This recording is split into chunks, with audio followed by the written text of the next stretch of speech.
दोस्तों पिछले वीडियो में मैंने आपसे डिस्कस किया था कि मोस्ट प्रोबेबल इस मॉनसून सेशन में शायद गवर्नमेंट जो है वो बैंक प्राइवेटाइजेशन बिल इंट्रोड्यूस कर सकती है, बैंकिंग रेगुलेशन एक्ट में चेंजेस करके। कई सारे सोर्सेज के थ्रू इन्फॉर्मेशन आ रही थी पिछले 15-20 दिनों से, बट 2-3 दिनों से एक अलग न्यूज़ चल रही है। वो ये है कि गवर्नमेंट जो है वो अब कम्प्लीटली एग्जिट करेगा पब्लिक सेक्टर बैंक से और आने वाले समय में गवर्नमेंट सभी बैंक्स का प्राइवेटाइजेशन करेगी। ऐसी कुछ न्यूज़ चल रही है पिछले 2-3 दिनों से।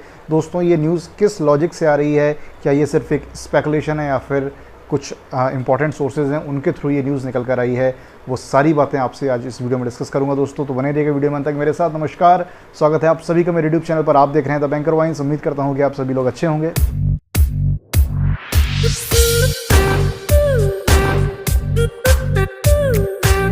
दोस्तों जो ये लॉजिक निकल कर आया है कि गवर्नमेंट जो है वो सभी बैंक्स का प्राइवेटाइजेशन करेगी आने वाले समय में, और एक ऐसा बिल वो आने वाले मॉनसून सेशन में लेकर आ रहे हैं जिसमें गवर्नमेंट जो है वो कम्प्लीटली एग्जिट कर जाएंगे पब्लिक सेक्टर बैंक से। मतलब जो अभी जो बिल है उसके अकॉर्डिंग, बैंकिंग रेगुलेशन एक्ट के अकॉर्डिंग 51% हिस्सेदारी रखना अनिवार्य है गवर्नमेंट का।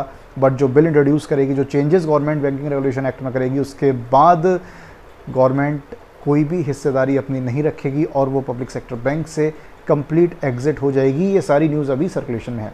दोस्तों हम लोग इस बात से डिनाई नहीं कर सकते हैं कि गवर्नमेंट के जो प्राइवेटाइजेशन के प्लान है गवर्नमेंट उसको ड्रॉप करने जा रहा है।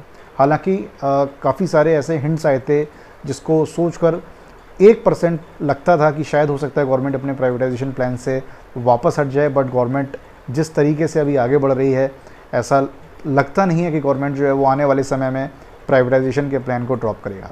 हालांकि अगर कुछ जैसे कि हमने देखा कि आईडीबीआई का प्राइवेटाइजेशन है, दोस्तों मैं आपको बता दूं कि ये जो लॉजिक निकल कर आया है वो बेसिकली जो आईडीबीआई प्राइवेटाइजेशन में जो प्रोसेस हुई है पिछले 2-4-6 महीनों से, ये लॉजिक वहाँ से निकल कर आया है। दोस्तों आपको पता है कि आईडीबीआई के जो प्राइवेटाइजेशन है उसके लिए रोड शोज़ चल रहे हैं काफ़ी सारी कंट्रीज़ में। यूएस कनाडा में गवर्नमेंट ने रोड शोज़ किए हैं, जिसमें कि एक न्यूज़ ये भी आई थी कि कनाडा के बिलियनियर हैं जो उन्होंने इंटरेस्ट दिखाया है आईडीबीआई बैंक के परचेज़ में, लेकिन उन्होंने कुछ शर्तें रखी हैं और एक कॉमन प्लेटफॉर्म पर जो रोड शोज़ किए गए थे गवर्नमेंट के द्वारा, वहाँ से उनको कुछ कंक्लूजन्स मिले। और वो कंक्लूजन्स में सबसे पहली बात यह है कि जो एक्सप्रेशन ऑफ इंटरेस्ट उन्हीं की तरफ से आएंगे अगर गवर्नमेंट कम्प्लीटली एग्जिट करता है पब्लिक सेक्टर बैंक से। दोस्तों आपको पता है कि जो सेबी के रूल्स एंड रेगुलेशंस हैं और जो आरबीआई के प्रोमोटर होल्डिंग के जो रूल्स रेगुलेशन है उसके अकॉर्डिंग 26% हिस्सेदारी रखना मिनिमम अनिवार्य है, जो कि कोई भी प्राइवेट ओनरशिप नहीं चाहती है कि अगर कुछ भी उनके पास बैंक्स की होल्डिंग आती है तो वो नहीं चाहेंगे किसी भी तरीके से कि गवर्नमेंट की उसमें कुछ भी इंटरफेरेंस रहे। भले ही मैनेजमेंट ट्रांसफ़र पूरा प्राइवेट ओनरशिप के पास आ जाए, बट वो नहीं चाहते हैं कि गवर्नमेंट की उसमें कुछ भी हिस्सेदारी रहे। तो ये सब बेसिक कंक्लूजन्स थे जो गवर्नमेंट को रोड शोज़ के द्वारा मिले, जिसकी वजह से एक्सप्रेशन ऑफ इंटरेस्ट जो है वो डिले हुए। हालांकि आईडीबीआई बैंक के बारे में सुनने में आ रहा है कि जुलाई में हो सकता है कि एक्सप्रेशन ऑफ इंटरेस्ट गवर्नमेंट को मिल जाए और बेस्ड ऑन दैट गवर्नमेंट आने वाले मॉनसून सेशन में बैंकिंग रेगुलेशन एक्ट में उस तरीके से चेंजेस करे।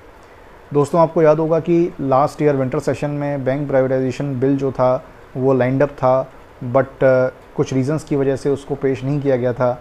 और अब जो न्यूज़ आ रही है वो ये आ रही है कि जो मॉडिफाइड बैंकिंग रेगुलेशन एक्ट है वो बिल इस बार मॉनसून सेशन में पेश किया जाएगा, जिसमें ये प्रावधान होगा कि जो गवर्नमेंट है वो पब्लिक सेक्टर बैंक से कम्प्लीटली एग्जिट कर जाएगा।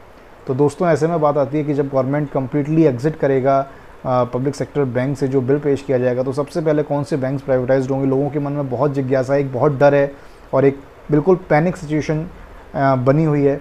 दोस्तों जो सबसे पहले जो मीडिया में नाम चल रहे हैं मैं आपको बता दूं, इंडियन ओवरसीज़ और सेंट्रल बैंक ऑफ इंडिया के। अभी कुछ भी ऑफिशियल नहीं है और हम लोग ये नहीं कह सकते गवर्नमेंट इन्हीं दो बैंक्स का प्राइवेटाइजेशन करेगा। दोस्तों अगर ये बिल आता है तो गवर्नमेंट को जो भी बैंक सूटेबल लगेगी, जिस बैंक के लिए भी गवर्नमेंट को बायर नीडफुल मिलेंगे, गवर्नमेंट उस बैंक का प्राइवेटाइजेशन करेगी और अपने आप को वो उस पब्लिक सेक्टर बैंक से कंप्लीट एग्जिट कर जाएगी। हालांकि ये काम जो है वो बड़ा ही मुश्किल है, एक्सप्रेशन ऑफ इंटरेस्ट मिलना पब्लिक सेक्टर बैंक्स के लिए, जबकि वो एनपीए लोडेड बैंक्स हैं इतने सारे। हालांकि पिछले कुछ टाइम से बहुत ही अच्छे प्रॉफिट्स दिए हैं पब्लिक सेक्टर बैंक्स ने, बट जो एनपीए की प्रोविजनिंग की जा रही है, जो एनपीए का लोड्स हर पब्लिक सेक्टर बैंक्स पर बना हुआ है, अभी रिसेंटली कई सारे बैंक्स में फ्रॉड भी निकल कर आए हैं। उन सब को ध्यान में रखते हुए एक्सप्रेशन ऑफ इंटरेस्ट गवर्नमेंट को मिलना इतना आसान नहीं होंगे। दोस्तों भले ही बैंक प्राइवेटाइजेशन बिल आता है, बट फिर भी जो है प्राइवेटाइजेशन का प्रोसेस वो बहुत ही लंबा चलेगा। हाँ, ये बात सच है जो न्यूज़ चल रही है कि गवर्नमेंट सभी बैंक से प्राइवेटाइजेशन कर जाएगा। तो दोस्तों ज़रूरी नहीं है कि गवर्नमेंट 2 बैंकों का ही प्राइवेटाइजेशन करे आने वाले समय में। अगर एक बार बिल पास होता है तो गवर्नमेंट के पास एक ओपन ग्राउंड है और गवर्नमेंट कभी भी किसी भी बैंक को अपनी नीड के हिसाब से एग्जिट कर सकती है। ज़रूरी नहीं है कि गवर्नमेंट अपने पास पीएनबी को रखे, बैंक ऑफ बड़ौदा को रखे कैनरा बैंक को रखे, यूनियन बैंक को रखे, क्योंकि ये बड़े बैंक्स हैं। अगर गवर्नमेंट को एक्सप्रेशन ऑफ इंटरेस्ट इनके अच्छे मिलेंगे तो गवर्नमेंट इन बैंक्स को भी प्राइवेटाइज़ कर सकता है, या छोटे बैंक या गवर्नमेंट को एक्सप्रेशन ऑफ इंटरेस्ट मिलेंगे तो गवर्नमेंट उनको भी प्राइवेटाइज़ कर सकता है। तो दोस्तों एक अलार्मिंग सिचुएशन है ये सभी बैंकर्स के लिए। मैं आपसे रिक्वेस्ट करता हूँ कि सभी बैंकर्स को यूनाइट होना चाहिए इस अलार्मिंग सिचुएशन में और अपने यूनियंस की जो भी कॉल्स हैं उनको अच्छे से फॉलो करना चाहिए। तो दोस्तों आज की अपडेट में इतना ही। उम्मीद करता हूँ कि आपको वीडियो पसंद आया होगा।